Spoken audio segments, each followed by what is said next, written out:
Chilling new bodycam video shows the chaos and confusion in the moments after the assassination attempt on Donald Trump. Watch this.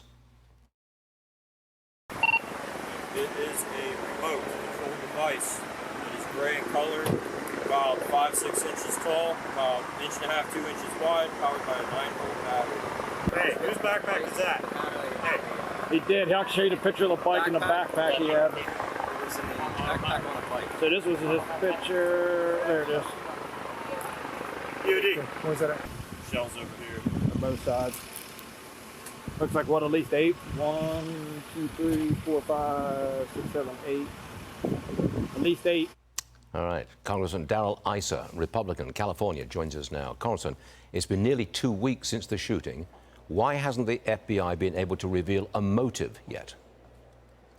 Well, to be candid, we asked that question of Chris Wray, and we didn't get an answer.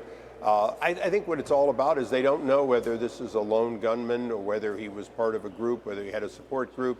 I think they genuinely don't know. And when you showed that confusion, you showed a little bit of what happens when you're overworked, understaffed, as the president's detail really was. The Secret Service didn't provide the kind of capability that would have prevented this. After all, you know, when you fly a drone and carry a rifle, that's probably a good sign that you shouldn't be near the president. Yeah. You questioned FBI Director Christopher Wray about the Trump shooting. Have there been many threats to Trump?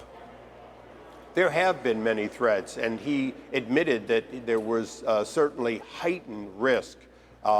He was a little short of being honest that the risk to President Trump was probably greater and the need for security far greater than it was for President Biden, and yet he didn't have those resources. He also refused to comment on the fact that somehow Robert F. Kennedy Jr. the day before was irrelevant to having Secret Service, even though he'd requested it and his father and uncle were assassinated.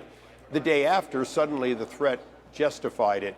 These kinds of questions and more are what we've got to get to. We can't have weaponization of the Secret Service, weaponization of the FBI the way we have. Congressman, I'm sure you saw this. Pro-Hamas rioters burned American flags to protest Netanyahu's speech on Capitol Hill.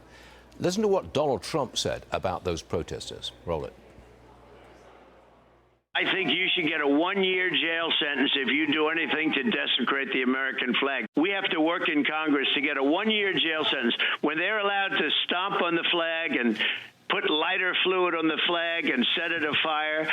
And when you're allowed to do that, you get a 1-year jail sentence and you'll never see it again. And all over the world, Putin and President Xi of China, all over the world, they're watching this. Kim Jong-un, he looks at us like we're a bunch of babies.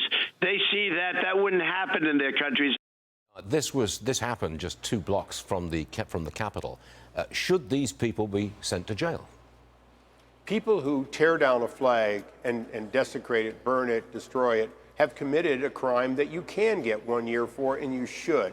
I'm all for free speech, but this anti-American, pro-Hamas terrorist type of activity is just an amazing show of who and where we have problems in this country, some of which originates from our college campuses.